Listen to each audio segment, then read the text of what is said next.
What is up? It is little baseball talk today. Swinging for the fences. Look who I got with me. I got JT. I got Big T. We got all of our viewers and subscribers and freeloaders, whatever the heck you are. It's good to have you in here today. So, gentlemen, let's just get into things. JT, the bang bang. I mean, you got so much going on right now, man. I've been watching these videos. You like Nate Peterson today or David Peterson? I don't know. I got that second shot. I'm all messed up right now, dude. Anyways, JT, how the hell are you? I'm good. You can call him whatever you want because you're our guy, and that's fine. And no, I got to get it right. He's David Peterson. But know. Yeah, thank you for noticing. First of all, it doesn't go unnoticed that you're noticing me. And been doing the videos on Monday for the Mayo Media Network. A little bit of a snapshot of the Monday slate, and then a couple of days a week I do a little bang bang play to give our own subscribers and maybe people who are on the fence thinking about, hey, should I join, should I not, a little bit of a snippet. And I've actually gotten some of those people to hit me up on Twitter and say, hey, I'm going to sign up tomorrow because they were doing really well with it was a Brave stack that I gave out once at like 3%. So I'm doing well. You know, you brag about the other work you do. I don't. The only thing that matters is run pure sports and run pure bets, buddy. So RPS for life. Well, I do it on behalf of Run Pure Sports, right? Okay. So it's technically for us. Yeah. It's just a little bit of a wider audience to hold, and almost similar to the audience maybe that you had when you were on the radio. That was just a spectacular diss right there. Yeah, I enjoyed that. Thank you very much. We had every CNN anchor listening, and it's okay. We got in a big fight this week, and I'm feeling better. Big T! Who's on the shirt today, Big T? NBA Jam. I can't see it. You're on a little screen. What is it? We got Jokic and Murray today. Ooh, I like it. How's it going, pal? Everything going well? It's always going good when I get to see JT's bright mug on my camera with the winners. Always love it. I love the little pieces, too, he does. Been doing a great job with that. Bang Bang and the Mayo piece. You always got to check them out and find the winners before you come to these shows. So, JT, how many likes do we need today? Just for the hell of it. I mean, it depends on how many people are watching, right? I mean, it's an algorithm that we have in our heads about how many likes we should have. We have about 150 people watching now, so I'm sure that's not the final number. It's going up as I look at it. So let's see. If we get to 350, we need at least 200. I think that's fair for the plays of the day. We've got, look, it's a 13-game slate, Holden, and we know people get confused on these slates, right? There's 26 pitchers. There's like 230 some odd, 50 some odd position players. You need us to break it down. You've got to show a little bit of respect and a little bit of reciprocity. That's the way it goes. Yeah, all you got to do is give a number, dude. We'll probably have 1,200 by the end of the show altogether. So what do you think? Let's go. Let's shoot for 250, and then if viewership goes up, I'll move the goalposts. Dude, did you see this collision down the first baseline just a second ago? That's Abreu and Dozier. Dozier's running down to first base on a pop fly. Abreu's right in the baseline, and they just went head to head and just blasted each other. Woo, that's nasty, man. Too big. How dare you call Hunter Dozier out for that? All right, let's do this, guys. Let's get into this. I'm excited. Pick an 8 easy. You're my best friend. Wonderful to see you today in the chat. Keep going, brother. We're trying to get some good mojo here, and you're not bringing it. Let's start with the pitchers. Pitching today. JT, before we get into any other pitcher, what is your take on Kluber, who's starting to show flashes of being a complete stud again? And then I saw him against Washington, and he went back to being so-so. Yeah, the Washington game, he was coming off just an absolute dominant performance, and I expected a little bit of regression. He's looked good. He's just, for me tonight, Kluber is in this weird no man's land at 9.1. You've got the top three, right? The higher price guys. You've got Glass now at 10.9, Scherzer at 10.7, and Scherzer has kind of grown on me throughout the day. The more I've thought about the state of the Arizona Diamondbacks roster and the lineup that they're likely to put out tonight. And then you have Kershaw in a really good matchup against the Marlins team that just doesn't hit left-handers. I think we want them. I think we believe they hit lefties better than they do. The metrics bear out that they strike out about 29% of the time and a weighted runs creation under 80. So, that top range, I think you're going to probably want to pick, for most of my lineups, at least one of those guys. And then you go down, and there's some interesting guys in the lower range below Kluber, like a Musgrove, who hadn't pitched well. But look, 2 games against the Giants, back-to-back, who the Giants just don't strike out a lot, and they're playing really well in first place in the West. And then the Dodgers. So it's a good bounce-back spot against a pretty much all right-handed Cardinals lineup. And then, as you mentioned when you were opening this up, a guy that I like a lot tonight, and that's David Peterson for the New York Mets. He is a guy that's definitely going to go overlooked. I'm showing maybe 8 to 10% ownership on him on this slate. He's got a 29% strikeout rate. The Rays are striking out over the last couple of weeks 36% of the time against left-handed pitching. We saw what Jordan Montgomery did to them just a couple of nights ago, and I happen to think that Peterson is on that same talent level as Jordan Montgomery, but he's actually pretty cheap tonight, 7.4 on DraftKings. Okay, Big T, let's go to the top here, buddy. What are your thoughts on the top shelf pitchers, and do we need to go to the top shelf pitchers tonight, like Scherzer and Glasnow and Kershaw, all those guys, 10 plus K on DraftKings? Yeah, I mean, it's kind of been the theme of the year that no one's hitting the baseball, whether it's cold weather, dead ball, good pitching, whatever it is. Pitching has definitely been ahead of the hitting early on, which you have to take notice of these top guys every single time. I mean, Glasnow has been really good. Max, what did Max just go for? A ton the other day. Well, that was his last game, right, where he went off? Yes. Last 2 games he went off. He had 40 DK points. Yeah, and 14 Ks.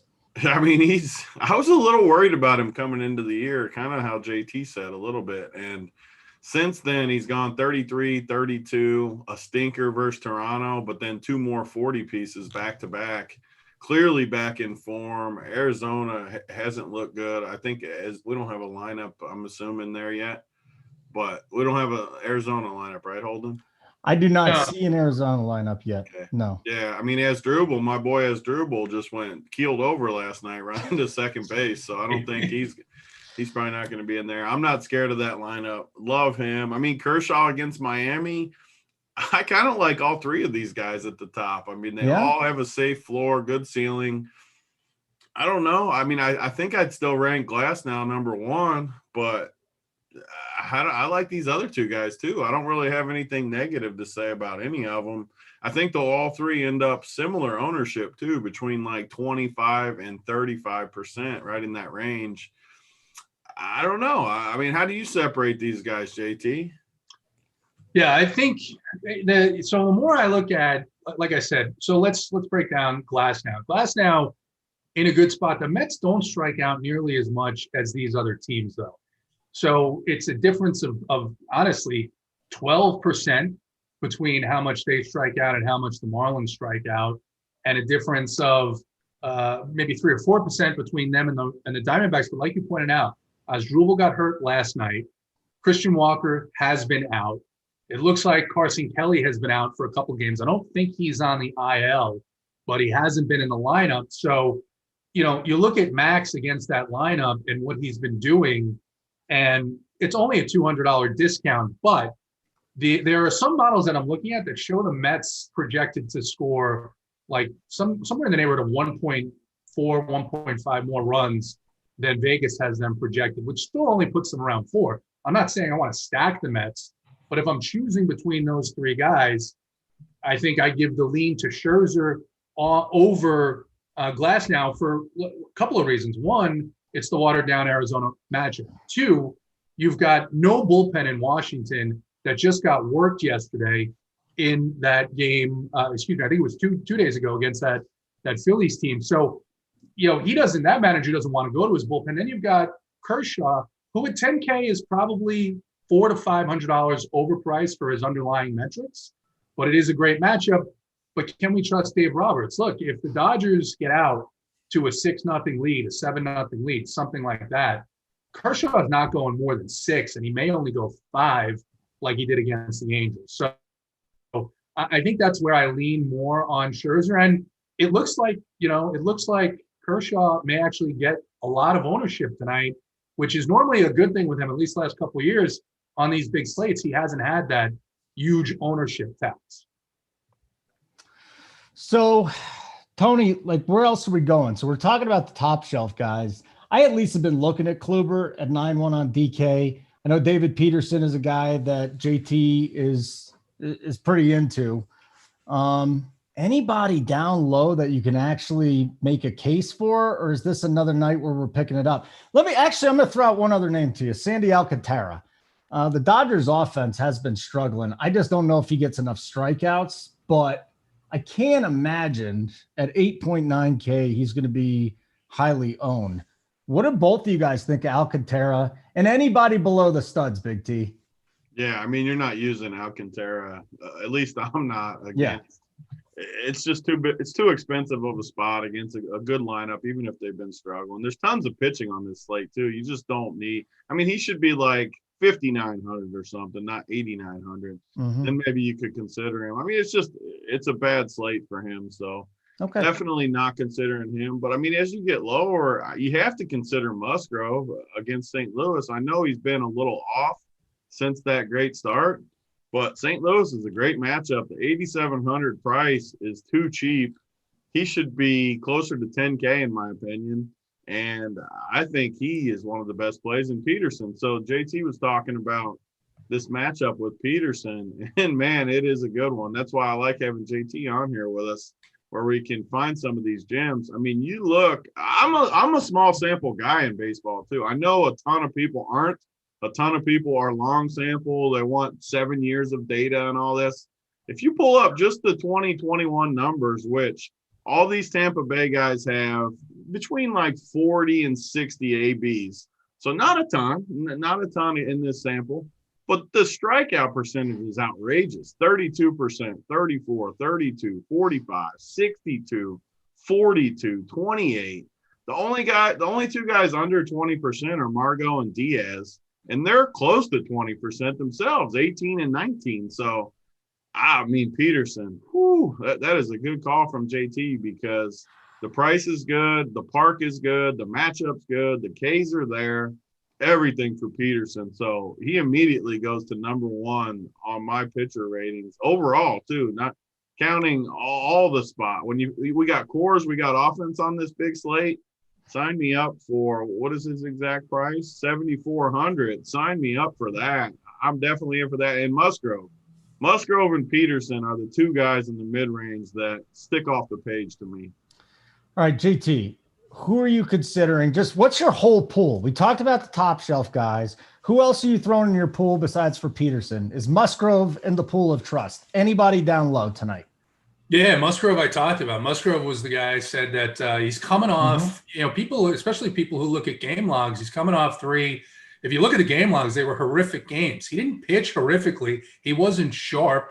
He wasn't the Joe Musgrove who threw a no-hitter in Texas, but he kept his team in the game. And think about the matchups, right? 2 against San Francisco, don't really strike out a lot, particularly against right-handed pitching, and against the Dodgers. So now he gets an all right-handed Cardinals team. And by the way, he's familiar. He's played this Cardinals team when he was with Pittsburgh.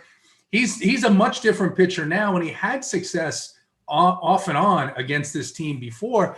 And they're playing in San Diego, which skews to a pitcher's park. It's going to be cool there tonight, and the ball isn't going to travel as it is. So I think Musgrove is pretty good. I really do, though. I think on these slates, one of the things, last year I did this a lot. I would say, well, it's a big slate, so I'm going to play more pitchers. I honestly think the way to go is to play fewer pitchers and let other people make the mistakes here. Peterson's my number one guy, just like Tony said. I think I'm going to have some Kershaw. I think I'll have much more Scherzer. I may actually go with a fade of Glasnow and have a couple of Mets one-offs, like a Pete Alonso or a Lindor, because Glasnow, if you get to first, you can get to third on 2 pitches. I mean, he just does not hold runners on. And the same concern that I have, or that we should have with Kershaw and Dave Roberts, look, if Glasnow even struggles a little bit, he's a 5-6 inning pitcher. Kevin Cash is not scared to take everyone on the field off if things aren't going well. So when you get below that, there's a couple of guys that I looked at and thought about. Griffin Canning at 5'9" is way too cheap. Red Sox are a very difficult matchup. He gives up fly balls. That's not a great thing in Fenway. But the Red Sox scored, 100 runs last night. So it's a chance if you wanted to go there. I just don't see a need to, because you've got, I think there's 4 or 5 guys in the 2.2 to 3.1 range on this slate that are really good hitters, really good plays, that you just don't need to go all the way down and take on that additional risk. So I think that's how I'm going to handle it. John Leggins, who has given away a couple of subscriptions, monthly subscriptions to, our now subscribers, he's in the chat today, and he's won twice, like 5 figures, 2 times now in the last month. He's saying Musgrove struggled against St. Louis with the Pirates. He was 1-7 with a 5.92. Tony, I actually probably feel a little bit more than some guys. You feel a ton more. I mean, is this kind of like something you look at and say, I'm not messing with this guy in St. Louis, or does it not matter? If it was the same spot and he was pitching for Pittsburgh, or what was it? Yeah, if he's pitching for Pittsburgh, I would put more weight into it. It's a new staff, new pitching coach. He's looked like a new guy to me since he got here. I know it's not a big sample again, but I'm a field player. Like I know. I feel like he's a lot better now. I like the matchup against St. Louis. It's a lot of different guys since then. You can't – I mean, I am a BVP type guy, but there's a lot of hitters different. I mean, like if we pull up his – let's just real quick pull up. Team's completely different too. I mean, you've got Matt Carpenter as a shell of himself.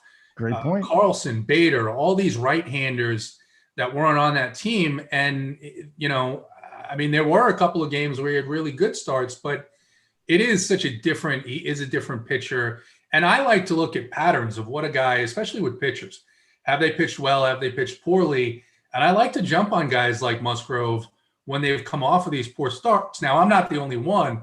And my biggest concern, if I have one tonight, is on a 13-game slate, he may approach 50% ownership if the numbers are right, which I'm not going to have that problem in my Scherzer and my Peterson lineups. I can stay away from that. But I still think it's a fine matchup here. We saw, he's not quite Brandon Woodruff. He's not Corbin Burns. But we saw the Cardinals get shut down in Milwaukee against power right-handed pitching. That's what Musgrove does. All right, here we go, guys. Any other stuff we want to talk about pitching, or are we just moving on to the position players? I got some more guys. Go ahead. Savali, last night we watched what was the Cleveland dude that went? Who went last night? Plesac. Yeah, he didn't strike anyone out, but he almost threw another no-hitter. He looked good. I mean, he had great stuff. They weren't hitting him. Looked good. Tonight, Savali's looked pretty good too. I don't think his upside's like crazy, but again, it's baseball and the ownership's going to be so low in this price range that if you want to pivot off Musgrove or something, I think you could play Savali at under 10% owned. I love this park. JT always talks about it. I always talk about it. I target these parks a lot of times for pitching over offense. It gets cold on the West Coast at night, whatever they always freaking called it, the marine layer or whatever. Marine layer. I don't trust these parks for runs, so I'm always going to like pitchers more, except the rare occasions where you get just great matchups and stuff. But looking at these parks tonight, all 3 of these West Coast parks, Seattle, LA, and San Diego, we're going to be in the 50s, maybe even lower, and just a nice cold weather. I'm going to like the pitchers. And I definitely like Savali. And then the riskier one that I think is going to be low owned is Drew Smyly. He's looked decent, and this Milwaukee lineup is so bad. Like we've said all year, one of the worst. I mean, you just look at it. It's a terrible, terrible lineup. They don't have anything in there that scares me against a lefty. Some of the guys that scare me, like Travis Shaw, lefty, I worry about him a lot less. There's just nothing in that lineup that scares me. And Drew Smyly, I know he's super risky at times. He falls apart, walks a bunch of guys, stuff like that. But he has shown K upside at times too.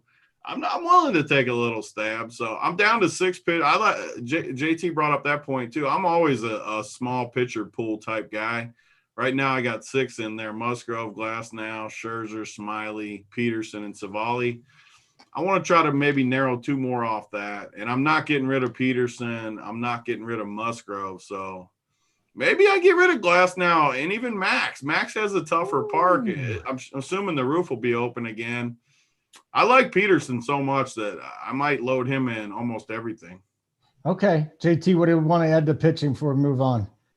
Yeah, just I think to the Savali point, I agree. I don't know. Again, that 9K price range. If you're going there, if you're going him or Kluber, certainly you're going to pair him with Peterson, right? I mean, I might have. I'm doing, I think, somewhere in the neighborhood of 50 to 60 lineups tonight. Probably have 80% David Peterson, if not a little bit more than that. Steven Matz, we haven't talked about him. Here's the challenge with Matz, right? His price is fine. This is a nice rebound spot against a Phillies team overall that doesn't hit lefties very well. There are a couple of guys in here who have hit Matz well. Rhys Hoskins, for one. For two, and I don't know, obviously a lot of people don't know this, but the field they're playing in tonight in Dunedin is the second best offensive park in baseball.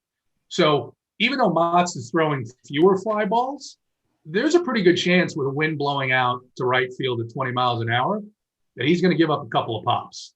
And he can walk guys, and I actually like the offense so much more in that game. And at 7-9, I'm just going to play Peterson at 7-4. You can take a shot with Smiley as well. The concern I have, the only concern I have with Smiley here is this Braves team just is in a bad state of disarray. I watched them pretty closely being here in Atlanta. He may give you 6 innings, and the strikeouts are definitely there. I think there's a couple of guys on Milwaukee just with the fly ball and home run upside I'm a little bit interested in. But Smiley can definitely get there. I just don't – I don't see a lot of win equity, especially if Acuna's out of that lineup. You know he's saying Mats, not Mots. Come on, guys. Come on. You want me to get on it? The pronunciation police are out. The people who have nothing to do all day but figure out how to say everybody's fucking name are out tonight. Oh, yes! I think it's kind of funny. Yes. You know. Yes. All right. Deep breath there, JT. I'm done. Tony's cracking up over there. Tony's dying. Okay, guys. Let's get the like button up. Let's get the likes up here. We're sitting at 125. JT wants another 100 at the very least. So let's go do that. The number just went up because I can't do it. It's very insulting. The number is now like 312. Oh, 312 likes. Because they're connected. Because you're the only person that calls them the names after the applesauce. His name is Matt. Who cares? Who cares, Holden? Who cares?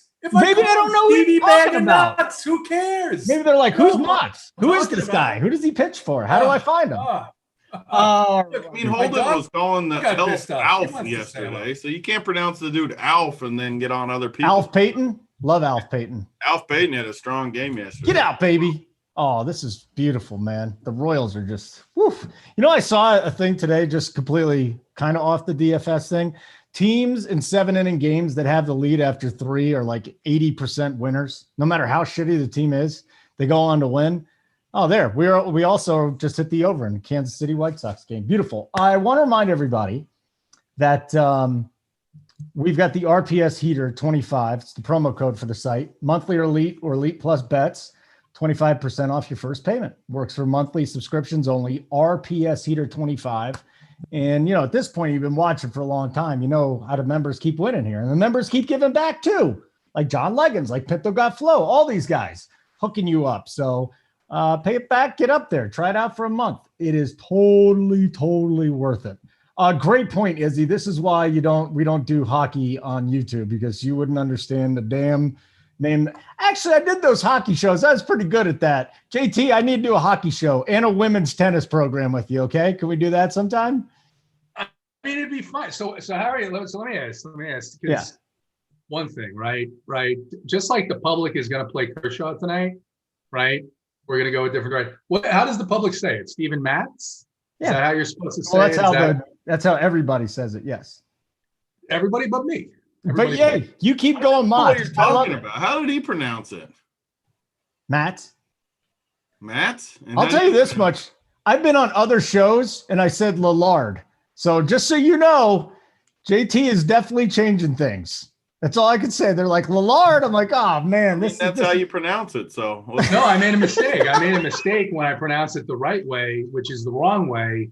All right. Anyway. All right, guys, leave JT and his pronunciations alone, okay? Oh, Okay, just leave him alone.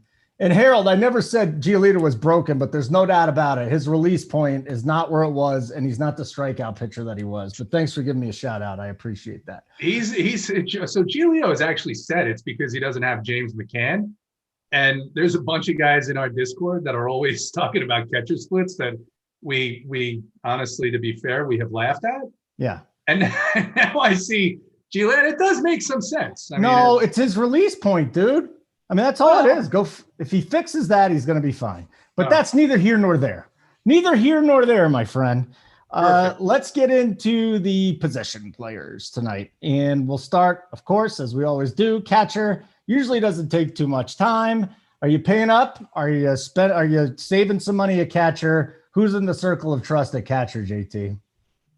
Yeah, I'm probably going to go with the stacks that I'm looking at. So on this slide, I mean, there's a couple of teams that stand out, right? I mean, the Yankees are standing out as having a pretty high run total. I personally like the Toronto Blue Jays. I like the game in Minnesota for offense. I like the Oakland side and the Minnesota side. And then Coors Field, I mean, the prices are up. I know the Reds disappointed last night, but German Marquez is a guy where you want to target left-handed bats against him. So expect that Tucker Barnhart will be back in that lineup tonight, and he's not a bad play. Big T, what do we got in the catcher pool that we like paying down for? Yeah, I mean, Tucker Barnhart's obviously going to be the best, most popular play. I mean, 4K, in course, got to like him. Diaz, if he's in the lineup for the Rockies, I always like him against lefties. He's only 2,600, also going to be popular. Whoever's at Coors, obviously. What's our weather like today, Holden? We'll be fine. It's a little cooler today, but maybe some sprinkles or something like that, but it's not too bad. We'll be okay. Yeah, I think we'll see some runs at Coors, though. So both those guys have to be in play. And then we get to some of the other guys. I mean, Wilson Contreras versus Scooball, who we've loved. I mean, the dude just throws into barrels, it feels like. 5,500, no one's going to pay up for this guy. I think he's clearly the best play. I mean, not that you have to do it because it's a 5,500 catcher. You definitely don't have to do that.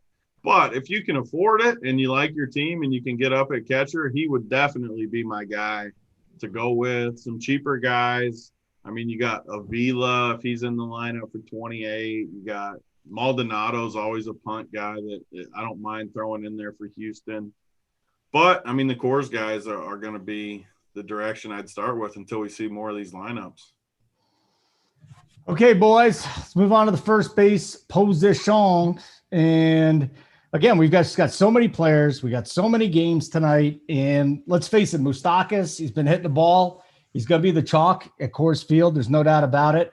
As JT mentioned, it's Hoskins against Mats or Motts, or whatever the hell you want to call him. But that's another one. And then, of course, we'll get to Big T with the platoon specials. But last night, Connor Joe threw him in there at 2K. All he did was single and double and knock in three. That was pretty courageous of you, Holden. I mean, to play the 2K guy in the 2-hole at Coors. And he went off. I mean, what do you want, a freaking pat on the back? I mean, did you play him? Hell no, I didn't play him. He was the worst play of the night. Playing a 2K guy at Coors, like for 20 points, and he was like 15% owned. No shit. Like, yeah, once you can see that he goes for 20, he was a great play. It was a great play coming in. Guy's a great player. Great player. Yes, Connor Joe. JT can be the tiebreaker. Was he a good play yesterday, Jay? Great This play. is how you can't use results to decide if it was a good play or not. So we're talking about Connor Joe? Yeah. How you not win? So the Opto was giving me 96% Connor Joe, and I bumped him down to 10. The 10% or 10%. That tells you that it was a terrible play, Holden. He just shit on you. I didn't mean to. No, that's fine. All I can say is the guy went off. He was hitting second in Coors against a shitty pitcher. He had, well, yeah. He had a good night. He had a good night. Going back to him again tonight. That's fine. At 2.2 if you want to, unless you're stacking. So you're not even going to consider. You're the guy, Big T, that says it's the min price guys. You got to throw him in your lineup. Mid-price guy in a 2-hole at Coors, Holden, like that's terrible. That was 15%. How is that terrible? Yeah, I mean, if you told me the ownership and you told me he was going to, yeah, I mean, if you knew the ownership, then sure. I mean, we knew the ownership was going to be down because. Why would you think the ownership was going to be down? I didn't think the ownership was going to be down. Are you kidding? Why would it be down? Because no one's heard of this guy before. No one cares in baseball. Holden, he's me and there's somebody else was on yesterday. Holden Kushner in the 2-hole at Coors. No, I would get a 0 because I'm afraid of getting hit by a pitch. I don't like being in the box. I'd much rather pitch. I'm just saying, good. We'll go back to him tonight. He would be playing. He would take the 9% Holden Kushner. Connor Joey, 10%. Joey. Holden Kushner, he's a lefty masher. Kushner and Joey. Is Holden? You think Kushner is a lefty masher? I think. Oh no! I'm telling you right now, I hated hitting. Hated it. All about pitching. Scouting report. Yeah, that's the scouting report on the 2K Holden Kushner. Dude, by the way, the second vaccine, dude. I'm freaking soaked. Oh, have you scheduled your 3rd, 4th, and 5th ones? There will be no 3rd, 4th, and 5th. If they tell me I need it, I'm not taking it. The re-up's going to be every 4 months. You're going to have to keep going in. No, then that's not happening. I'm done. Number 2, Dunsky. You're going to vaccinate you until you're dead. Until we're out of everyone we don't like. Boom. This is literally awful, man. My arms are sweating. This is brutal. All right, can we just get back on track here? What are you doing at first base, JT? I mean, my guy tonight is Vlad Guerrero. I mean, you've got Vince Velasquez, a fly ball pitcher, going into this tiny little field. That's the second best. Actually, tonight, by the metrics so far this season, it's the best game environment for offense. Vince Velasquez gives up a lot of fly balls, and Vlad Guerrero pummels hard-throwing right-handed pitching. So give me Vlad Guerrero. I don't mind the guys in Oakland, Olsen and Moreland. I hate that DraftKings doesn't make one of these guys an outfielder so that we could play him in the same stack. Olsen at 4-1, though, in this matchup against Shoemaker, before the pronunciation police get crazy, is way too underpriced here in this matchup. So those are a couple of the guys that I like at first base. Big T, besides for Connor Joy that you don't like, who's going to be sub 20% owned tonight, who's at first base? I mean, Connor Joe's not going to be under 20% again. We can't keep talking about that. Because last night he went off, and now everybody knows he's a good play? I mean, no, holding it. There's no reason to keep talking. This is like one of the areas that I can't change my mind. Like, he's always going to be a bad play. All right, he's a bad play. So who do you like? Yeah, let's move on. Moustakas, obviously. I mean, you can always talk about every position. We can just say the Coors guys. Whoever's at Coors is going to be in a good spot. But besides that, yeah, Vladdy, great spot. Anytime you can get guys way more expensive than the Coors guys at the same position, I think that's a great play. Vladdy's going to be under 10% owned. Love that. Rhys Hoskins against a guy like Matz. This park, we haven't talked a ton about this park, but everything so far this year makes it look like Coors Field. I mean, for the most part, it's the only other place we've seen runs, and I don't think it'll get as much ownership as Coors. People haven't caught on to it fully yet. A lot of people have started to talk about it. It's some runs. We see a high total, but, man, it's a good spot for Toronto today to score a lot of runs. So definitely Vladdy and Hoskins in that game. Both sides could get going. You got Voit, who's 5,200 in that same range. You have to at least consider him. Cheaper plays, just because all those guys are somewhat expensive. Besides your boy freaking Connor Joe, you can go with Chavis in the 1-hole. I mean, you always have to consider Chavis in the 1-hole. I mean, good spot. We are at Fenway, right? Yeah, I was making sure it wasn't in LA. In Fenway, though, I'm always going to like a righty, even against a guy like Canning, who I think is, I mean, he's decent enough, but 2,600, I would much rather play Michael Chavis in the 1 over friggin' Isaiah Joe or whatever the dude's name is. Isaiah Thomas. So here's the other thing that I liked, Tony. Like, who's the popular pivot off of Coors? Is it this Philly game because the wind's blowing out? The good part about these huge slates where Coors is on the slate, you don't have to worry about ownership anywhere else. I mean, even if these other guys are owned like Vladdy and Hoskins, like what are they going to be? 12% or something, like totally tops. You just don't have to worry about it. It's the best part about baseball too, honestly, is you don't have to worry about ownership all that much outside of Coors. On the Coors slate, sure, there's some slates where it's a little different.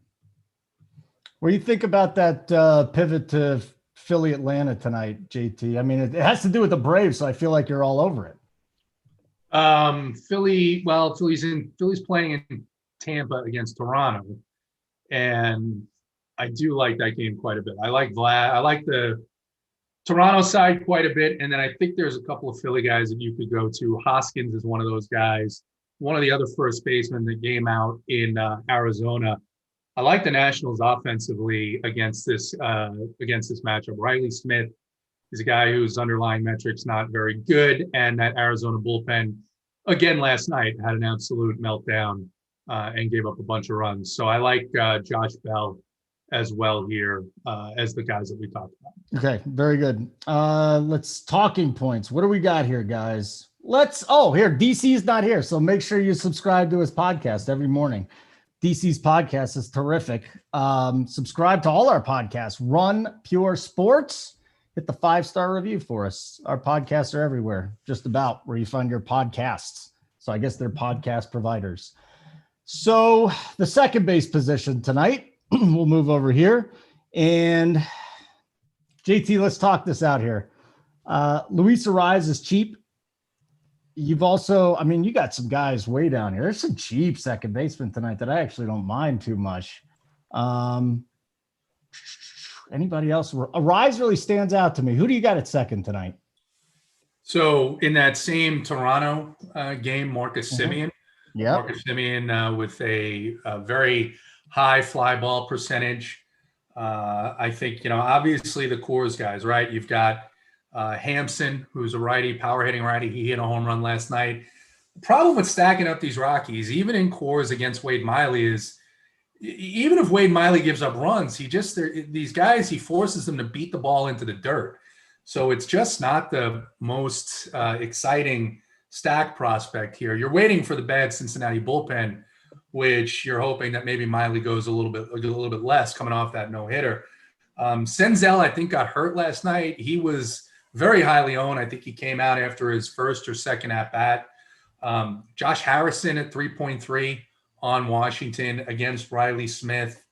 And then I guess maybe if you're interested at all in that San Diego Cardinals game, you've got Jake Cronenworth at a flat 4K.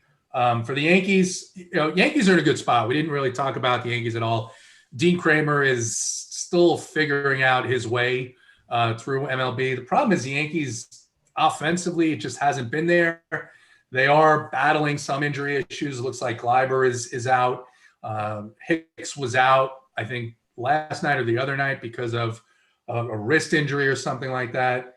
I think that's kind of that's kind of it in terms of the second base position for me. Not a lot of depth there that I can see so far. Yeah, before we get to Tony's thoughts, there is no Acuna. He left injured again. Adrian's is leading off for the Braves tonight. That really is not a scary lineup outside of 2, 3, and 4. Dansby Swanson doesn't scare me. Contreras doesn't scare me, and Ciardi doesn't scare me. Second base, Ozzie Albies. I mean, he'd be the guy in the Braves order.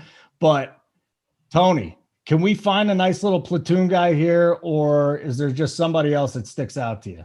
I mean, I definitely have a platoon guy if he's in the lineup, but we don't have the Philly lineup yet. If Kingery's in the lineup, though, at 2,100, definitely a great source of savings for me. He hasn't been great, but he's always been a guy I've liked against lefties, and the price tag is great at a bad position. I mean, you're looking up and down this position.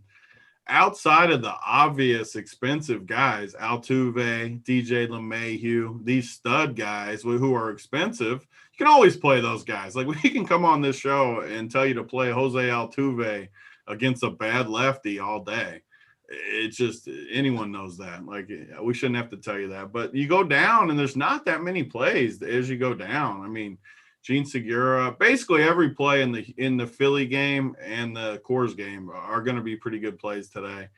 But besides that, I mean, there's not that much there. Like JT was saying, maybe Gavin Lux is a sneaky play if he's in the 7 or 6, 7, 8 hole for the Dodgers tonight against Alcantara.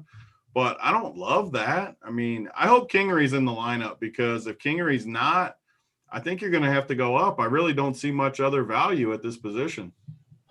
Yeah, like I was saying, I was looking through this earlier, and there was only one guy I found that wasn't a pay up, and that was a Rise. So I'm glad you brought up Kingery too, and we'll see if he can get in there. Hey JT, because I actually learned this from Big T a couple of years ago, was the platoon guys and how to find some cheap guys. Do you do that in your own process? Is that something you use, or is it just something you don't need to use?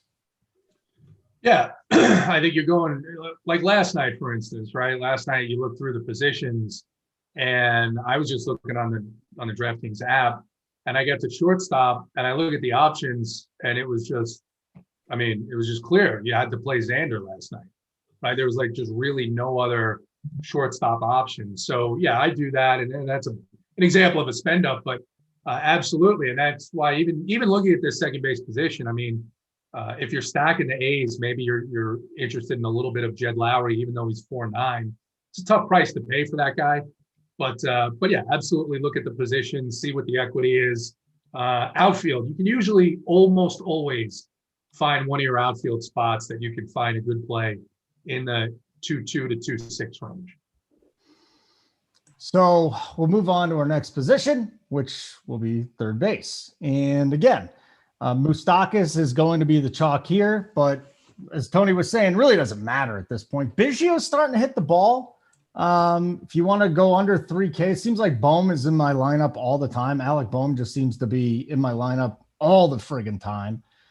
So what's the plan of attack here, JT, at third base? It's a position, sometimes we do like paying up for it. I think there's some pretty nasty stuff up at the top. Moustakas is actually only 4.4 at Coors Field tonight. I might just eat that. Yeah, you've got Moustakas at 4.4, obviously a very, very good play. You've got LeMahieu in that Yankee game, probably leading off. He is 5.6, though. You go down, and, I mean, these Chicago Cubs, the one thing I will say about the Cubs, the Dodgers, and even some of the Reds is if you want to play these guys, if you want to play the better players, you're spending almost $27,000 for 4 of their guys. I mean, all the Cubs top 4 are 6K. Even guys like Bote and Duffy are 4.6, 4.5. Don't see myself paying that for them. You've got Devers, who is 6K. I'm probably not going to go there. I happen to like Kevin Biggio a lot. You mentioned he's hitting the ball pretty well. He's actually seeing the ball well. He's got a 36% walk rate over the last 6-7 days.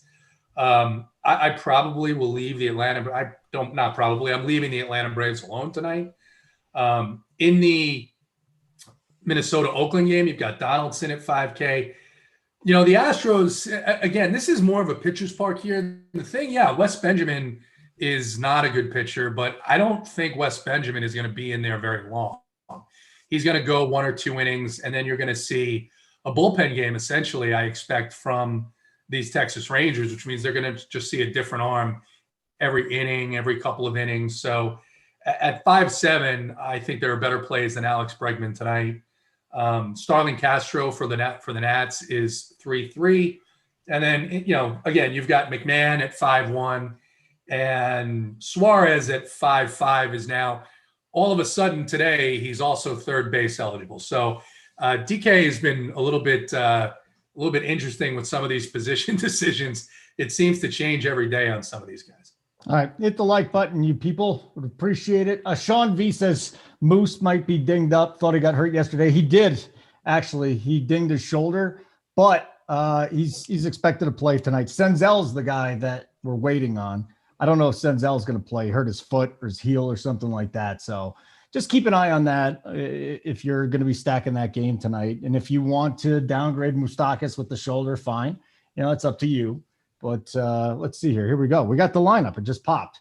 So we got Moustakas hitting third, and we do not have Senzel in there. So here we go. Tyler Naquin leading off. Big T. Tyler Naquin Jesse Winker, Moustakas, Suarez, Barnhart, Farmer, Shogo Akiyama, and Johnny India. Love a little Johnny India here. How much is Shogo? Huh? Tell me Shogo's not like 2K.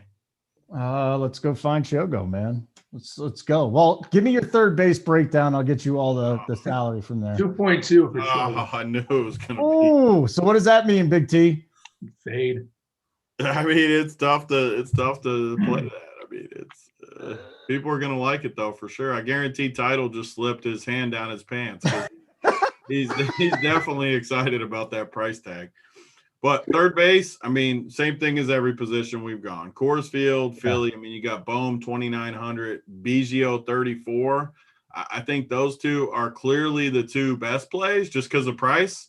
Like I said, I think, in my personal opinion, the Toronto game is just as good, if not better, than the Coors game. Not even talking about what I like, just environment, pitching, everything that goes into it. I think it's a better spot than Coors just on the surface. Price tags are way better. Definitely those guys. Fuentes, we don't have the Rockies side of that yet, right? Fuentes, I think he'll be in the lineup. Yep. Hit a bomb again last night, right? I mean, Fuentes has been pretty good against lefties. I assume he will be in there. If he's in there, again, you got 2,400 at Coors, and he should hit it towards the bottom. So this is the difference between Holden's boy, Isaiah Joe, or whatever his name is, and this guy. Joe's in the 2-hole, which people like Tidal and Mangone, they get the lotion out for the 2-hole. But the guy in the 7-hole, Josh Fuentes, they don't get the lotion out for the 7-hole. They like the 2-hole better. So I can play guys when they're cheaper if they're down in that 6, 7, 8-hole, just because the ownership is lower. So I think you can play Fuentes at a spot like third base, and he's just super cheap, 2,400, like that. One guy that no one's going to play, I kind of like these Cubbies. I mean, Matt Duffy against a lefty, 4,500. No one's paying 4,500 for Matt Duffy in the 7-hole. This is the type of play I can get behind. That's a splits guy. They make fun of me. Big platoon. No one's going to play Matt Duffy. I love him against lefties. I love the matchup for Screwball. I can play the Cubs. They have a ton of upside. No one's going to play him. He's my kind of off-the-wall play at this position. That is not a crazy play either. And then it's more a game theory thing, Tony, but if you want to differentiate yourself, going to the bottom of these orders is not the worst move. You know, we've said it time and time again, and I'm sure JT can verify this, but I mean, I don't know how many times I've shipped baseball, tons of times the last 7 years, but almost every time I can remember, it's with guys from the bottom mixed in with studs, mixed in with a different. It's never like 1 through 5 of this team and 1 through 3 of this team and 2 good. That's not how you ship tournaments. Like, you need 1 or 2 random guys to get you there. And a guy like Duffy tonight at third base, Duffy outscores Bregman, Moustakas, Suarez, all these good plays. You have a good chance to ship the slate. JT, let's get moving on here to shortstop, unless you have any final words on third base. But shortstop, so Tony's talking about attacking Screwball, and did you see Javier Baez? He is 6.1 tonight, and he hits freaking rockets though. The dude, I know, bombs. Nobody is paying for Baez tonight. I like the Cubs. Yeah, that's great, and I don't mind that call at all. And I just don't think anyone's going to be on a Baez at 6.1 either, Tony. Like, if you're spend up tonight, if you're spending up at one guy, would you make an argument that maybe this is the guy, Baez? No, let JT go. I interrupted him. All right. Settle down, Kushner. Settle down, Kushner. JT, what do you got? So I think my 2 favorite Cubs are Contreras and Bryant, just based on metrics, just based on advanced metrics. If you want to stack these guys, you're going to be, like I said, you're going to be spending, 25, 20, you're spending half your salary to stack the Cubs. And yeah, Screwball is the type of guy that you could do that against, but the Cubs also against left-handed pitching last couple of weeks, 26% strikeout rate, 76 weighted runs creation. I mean, look at these prices. I know that we like playing Matt Duffy from time to time, but 4.5 for Matt Duffy, he's got to get you 22 points for that to pay off. Nico Horner hitting 8th at 5.2.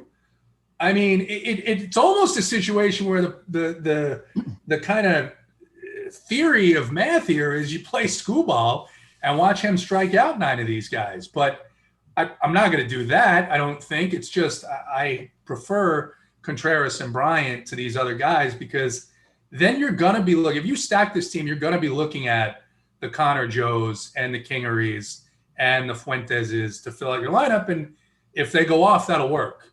But in terms of the shortstop position overall, for me, I like Bo Bichette a lot. I like this Toronto team a lot, as you may or may not be able to tell here. But I like Bo Bichette a lot. I think Isaiah Kiner-Falefa, I don't like that he's hitting 7th for Texas. I think Texas can put up some runs on Greinke here. And then you've got Suarez and Kyle Farmer in the Coors Field game. Trevor Story, we like Trevor Story against left-handed pitching. Trevor Story is 6K. So that's the other thing. I think you're going to have to go through these, 5'5", 5'6" guys and above, and there seems to be like 15 of them tonight. Trey Turner is 5'8" in a matchup that I like against Riley Smith. So definitely a lot of spend ups here at the shortstop position. Hoop in the chat. What up, Hoopage? Big T peels to Matt Duffy every slate. Literally every slate. He would let Matt Duffy onto the workbench. Is that true or false? So usually Matt Duffy's super cheap too. So he's like one of these cheap punts. And yeah, I've peeled many bullets to Matt Duffy over the last 5-6 years. I mean, Hoop knows it. We've done lots of baseball shows together. Matt Duffy's in the club. He's treated me well against lefties. So Mr. Platoon, they call me, or Big Platoon. I love Matt Duffy's in the Platoon club. That's fine. That's why I like the Cubs, though. JT's whole reasoning, I've agreed with JT on most things, but man, I love the Cubs because of how expensive they are. We can play Peterson. We can play a couple of these cheaper pitchers. No one's going to play these Cubs, and I feel like they have as much upside as anyone on the slate. I think they could score. They could pop Screwball and completely break this slate for us. I like when teams are priced up. Hey, Simon, Hoop wants in. Can you send Hoop a link, please? He is asking to come on the show. So you want to go down the rest of the position here, Big T? Shortstop's easy because those of you that have watched me know that the play that's the JT, who's my play today at shortstop? It's got to be Freddie Galvis. I'll put him on the spot and he gets it because he knows me. He's in the 4-hole today against Kluber for 3,800. Money. You know what JT? Let's see if you can go 2 for 2. What's he always owned? Man, he owns those fucking right-handed pitchers. What does he own? What does he always own though? Like what ownership? He's no one's gonna roster him. 3% every slate, always 2 or 3%. It's all gonna be RPS. That's it. We're the only ones that are gonna roster him. Home run. Lock him in. Is no joke. Like over the last year, I swear this dude has never got us a 0. Does he ever just go 0 for 5 ever? He always does something. And I've had him, and he'll come up in the 8th inning, and all of a sudden there'll be a runner on third. And boom, out it goes. It's wild. It's wild. It's always, and every time he's 3% owned, every time he crushes. Tonight's no different. I mean, all these plays at shortstop, obviously you can play any of these. Bo Bichette, great play. Trevor Story, great play. Suarez. I mean, those guys are all great plays. But you play Freddie Galvis, and all of a sudden you're different. I mean, the dude's 3,800 in the 4-hole in a good hitter's park against a shitty guy like Kluber. I mean, sign me up. I know Hoop's in for Freddie Galvis. Dude, Freddie Galvis, of course. What up, Hoop? Absolutely. Hey, I mean, I just saw this. I was, prepping for this NBA show, which, by the way, I'm absolutely fucking dreading because this slate is a stone disaster. So I wanted to come on and talk some MLB with my boys. I mean, I can't even imagine like a better trio here. JT, Big T, Holden. Like, man, it was just too good an opportunity to pass up. We wanted to talk some sticks with my boys here. Yeah, Duffy's in your quarter night. Big T freaking, I mean, there are guys like, okay, here's the one thing with Big T. He has guys that in baseball he just cannot resist. Freddie Galvis is at the top of that list. It was who's the lefty masher that you've just played for years. I mean, Wilmer is one of the Mount Rushmores. Aaron Roof. Yeah, the rough man. Darren Ruff. No, the other guy. I mean, your main guy. Wilmer's the one of the. Yes, Wilmer Flores. Well, I feel like you've kind of like divorced him a little bit, and now you're on to. He always plays in that terrible park. So if he ever gets to a good park, I'll be back on him a little bit. You can't resist Duffy. I mean, I already admitted it. I said you were right before you came on. I said I peel at least a few times a week to Duffy. I said that's perfect. Part of the reason I came on here was to speed you guys up because I have a feeling you'll be going to about 5:30. Just having a nice summer chat, a pre-summer chat. It's a great point. We got to ask Hoop about this, Holden, because we both already made fun of Holden. Yeah. Is it ever a good play in tournaments to play a min-price guy at Coors Field in the 2-hole hoop? Isaiah Joe or whatever this at 15%, by the way. You can't say that. We don't know that before the slate going into yesterday. I did yesterday. I told you. If he's batting second, he's going to be way higher than 15%. Today he will because he went off. Somehow he was yesterday, so Holden got freaking lucky. But it doesn't change the fact that it's a bad play. The ownership's going way up today for sure. To me, it like depends if you're stacking or not. If you're playing him as like just a one-off guy, no, it's got to be like a terrible play. But if you're stacking and getting unique, maybe doing like a wraparound or playing some lower owned guys in the lineup, like I don't hate loves it, reach around. I love a good reach around. Yeah, the reach arounds. Yeah, that's where it's at. Yeah, people don't think you can do it to women, but you can. Anyway, are you ready to get to the outfield? I mean, you brought it up, Tony. I didn't say anything about doing it to the women. I don't know about that move. But. Well, it's the only move I know. So, Hoop, the outfield, my friend. Give it to me, Hoop. Who's in your pool?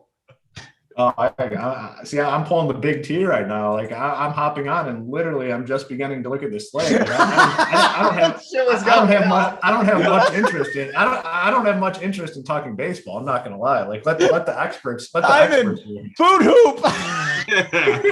Hoop out of You think I came on to talk baseball? I just wanted to hang with you guys. This is like my dream. You got to use the patented line about the outfielders. My line. You just always say there's so many games you could play like 50 outfielders. Yeah. What he said. I just wanted to come hang out. Like, don't worry about my baseball takes. That's what I do on the countdown show. I just sit there while they talk and I build my teams and act like I'm on there.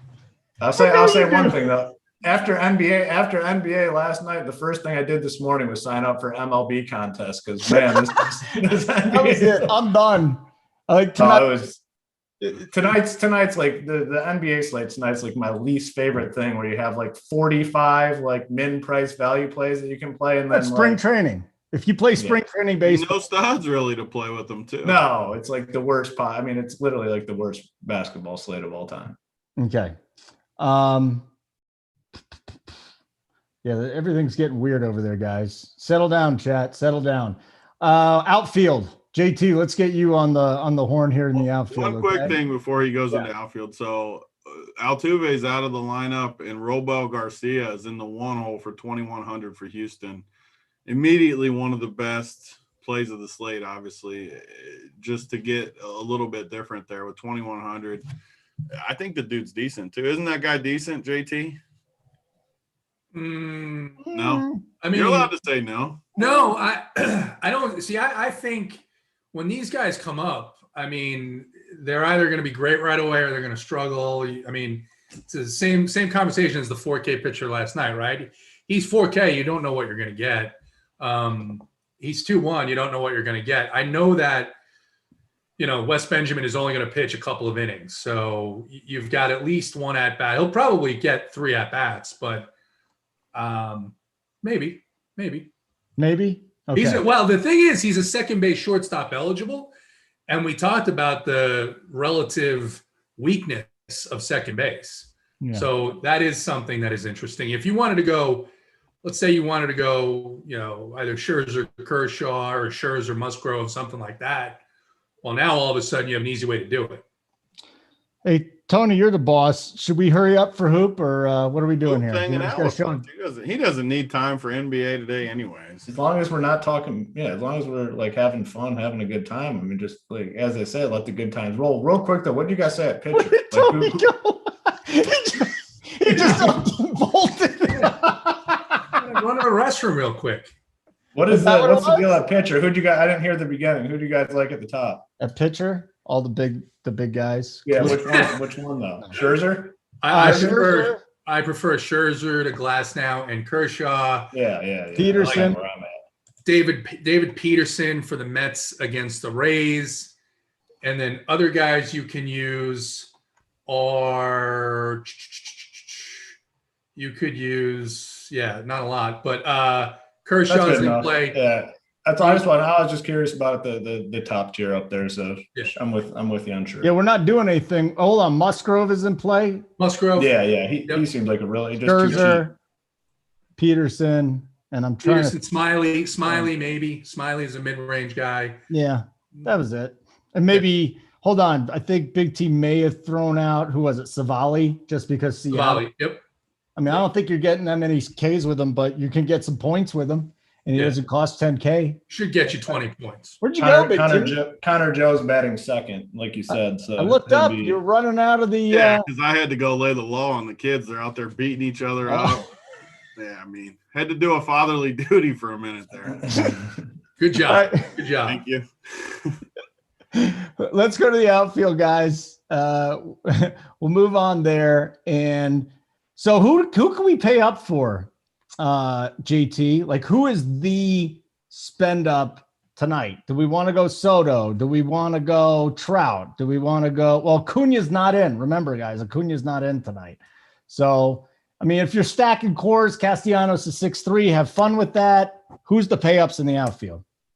Yeah, so there's a lot of plays. I mean, we talked about the Cubs. I do happen to like Chris Bryant in this matchup. Chris Bryant hits a ton of fly balls. I think his expected fly ball rate in this matchup is 84%. So the chances of him going big fly tonight are pretty good. You get down. I'm just going to start with teams that I like. So, this Yankee game, Aaron Judge at 4.9 is okay.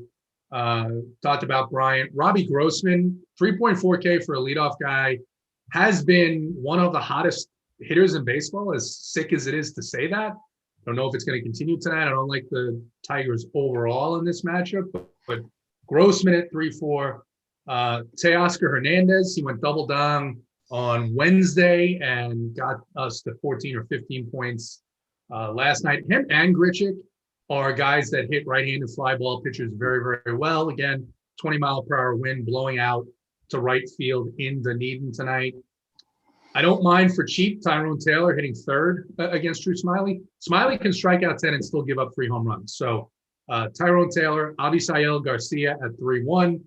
My Oakland guys, Laureano leading off at 4.9. Piscotty at 2.7. Texas guys seem a little too cheap. Adolis Garcia at 3.2. Calhoun leading off at 3.1.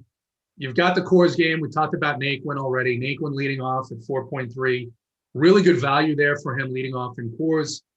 With some of those injuries, you expect that he's going to get the 4 or 5 at-bats. That was a frustrating thing last night. Whatever the injuries were, or maybe they thought they were out of it, they ended up lifting half their goddamn starters by the time they started scoring runs. So I was sitting there bubbling with a Cincinnati stack and good pitching. And then you go a little later, guys are talking about Jared Kelenic leading off at 2.0. I don't want to target this park. I don't care if he's 2.0. I think there are better places for greater upside.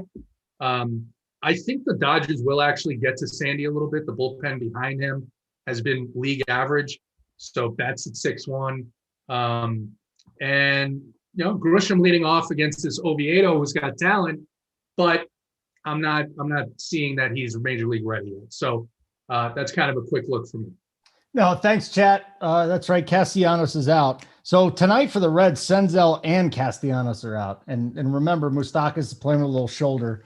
But there you go. Winker at 5'6". Winker at 5'6" is, I mean, he it's the strength on strength, right? Marquez's weakness is left-handed hitters like him, and he just crushes Marquez's pitch mix. Yeah, I'll just play Naquin anytime he's going up against the opposite-handedness too. Those are 2 guys. And yes, Nick, thank you. Altuve is out. We talked about Altuve. He's out tonight as well. Big T, outfield. Pay-ups, just your whole pool basically tonight. Like where you look. And I love that Teoscar call, JT. Absolutely love it tonight against Velasquez. What's up, Big T? I mean, Toronto is clearly the best team for me, so it makes sense. I mean, Teoscar 38, Grichuk 4K, Gurriel 3K. Toronto's going to score a boatload of runs tonight versus Philly, and they're just clearly the best team. So I would start there. I mean, I love this Yankees lineup, how it came out. A lot of people won't like it because there's a lot of bad dudes on the surface in it.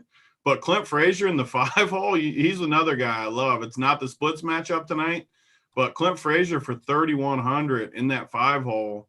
He's got power. Holden hates that he hits 118. No, I love him now. I love him. He's in the Super Fest, dude. Love him. He's a good play tonight, though. I mean, always we say this. You could play so many freaking outfielders. The one thing that I try to limit in the NBA, everyone made fun of me, BigT 777, but I don't want any hitters in these late games, like I keep saying. So I'm just going to delete all the hitters from those games in my player pool from just the 3 late games, the 3 10 o'clock games, all on the West Coast. So get them out of there. And obviously, yeah, I mean, you can play Naquin. It just depends on the stacks for me. Like, I'm not going to play Naquin unless I'm stacking the Reds. I definitely wouldn't play like Naquin as a +1 or something.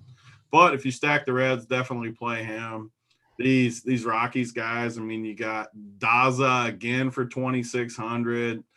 I don't know, like, what are the Rockies going to be owned against Wade Miley? Probably lower than the Reds, I would think, even though the prices are so cheap.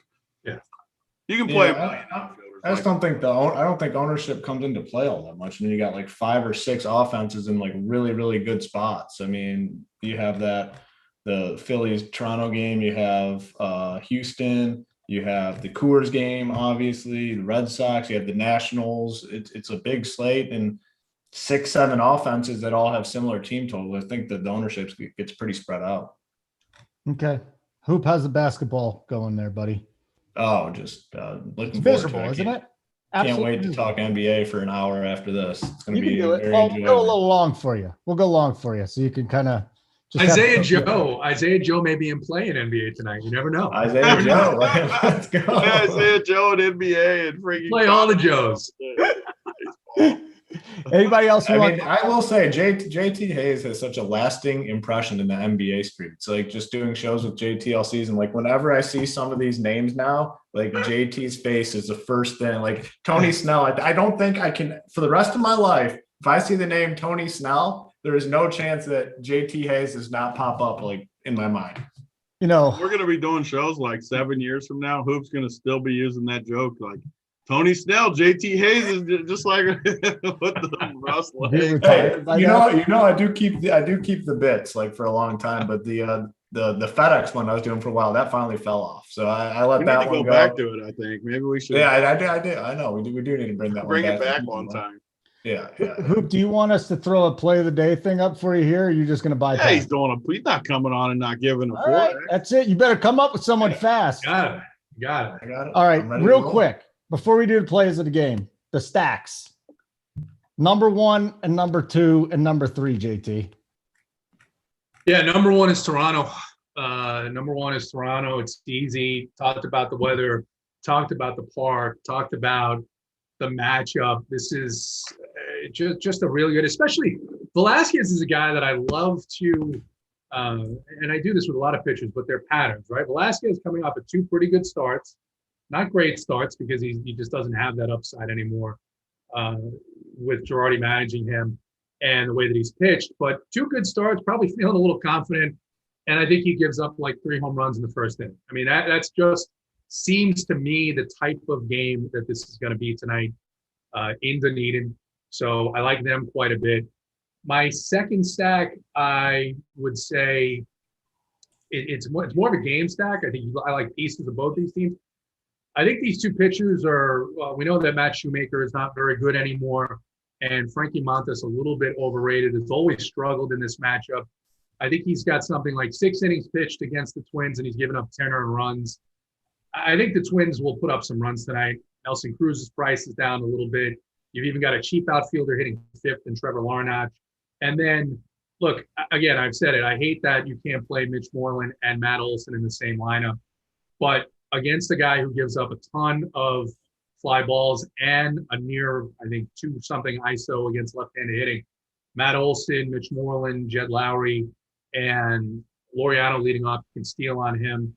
And then I'll give you two more because I do like the Nationals against Riley Smith.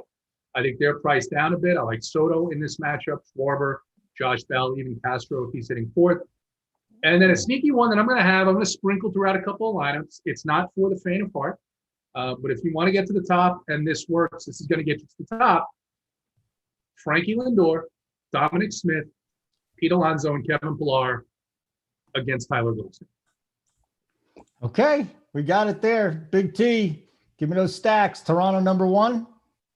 Yeah, I mean, Toronto's clearly. I mean, JT's just. I was choking him the whole show. Hoop was choking him. He can't be giving out the freaking Mets in that stadium as a stack. Hey, so here's the thing. I look at a bunch of different models, and there's a couple of models that project them for about a run and a half more than Vegas projects them for.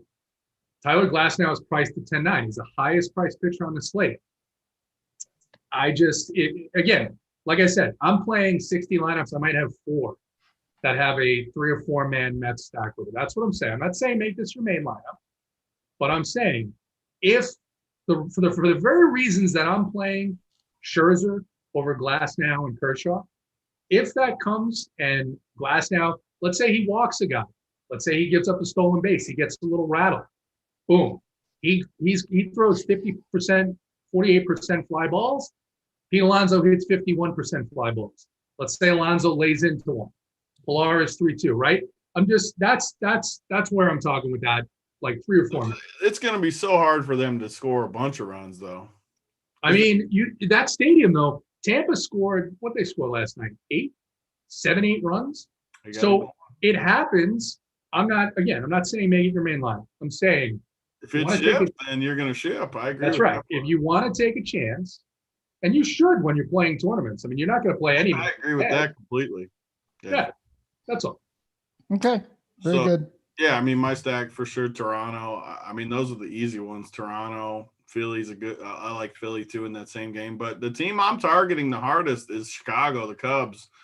I think Scooball, he gives up bombs. I mean, how many freaking bombs did he give up last game? Where's this dude's stats? I mean, I think he had a good start last game, but it was the outlier. He struck out 8 guys last game. He still gave up 2 bombs though. He gave up 3 bombs the game before that. He gave up 3 bombs another game versus Cleveland. I mean, the dude gives up barrels.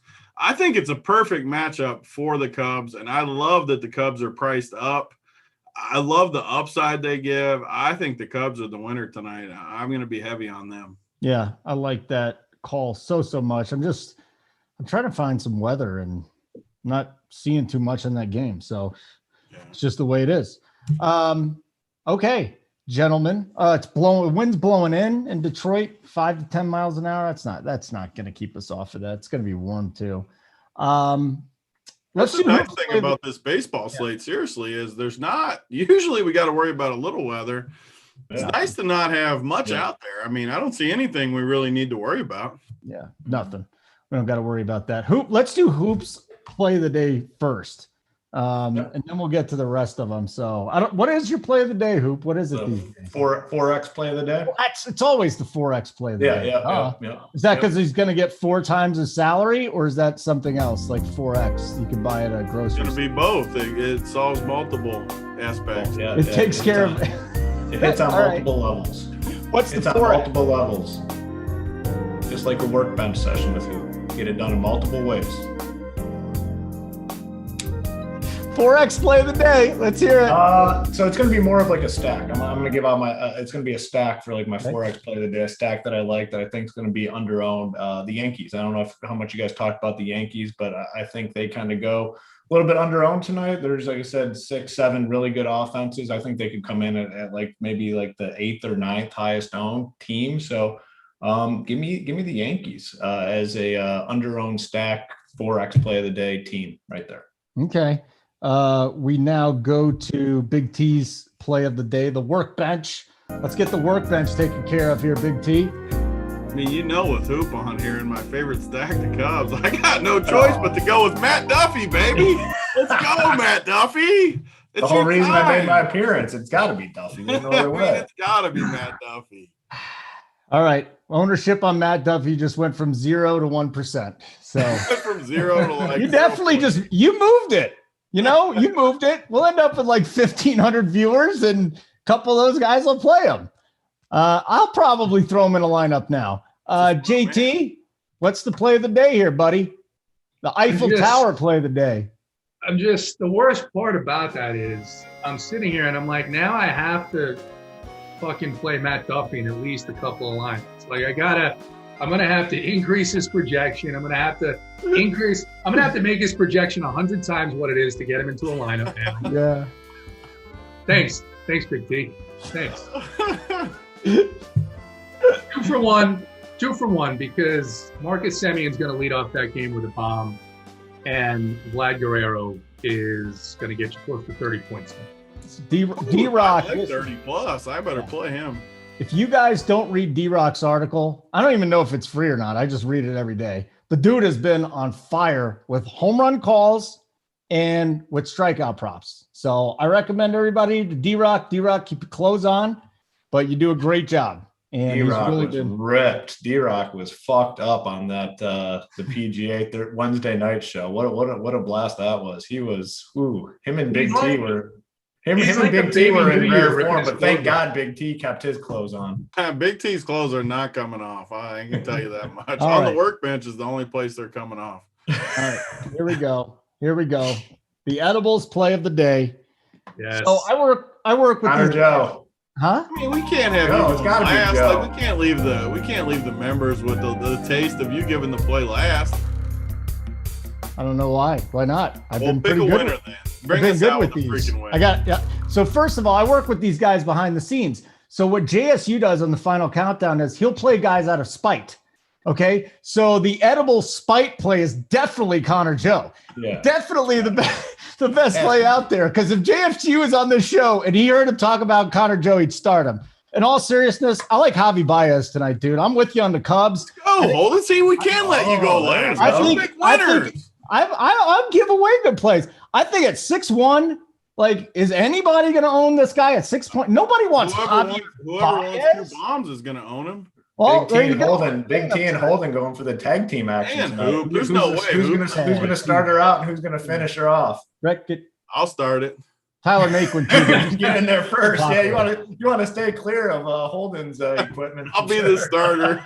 We'll see. We may have It's clean. Don't worry about it. Holden can come in long relief. I'll take a long relief job. I love a good long relief job. We have a bunch of gifs of Holden and Big T dancing in the winner's circle. We'll see. I mean, that's like a perfect example of the new baseball, though. Like, I'll bring it 1 or 2 innings, and then Holden will go like 3 through 8, and then someone will come in and close. Yeah.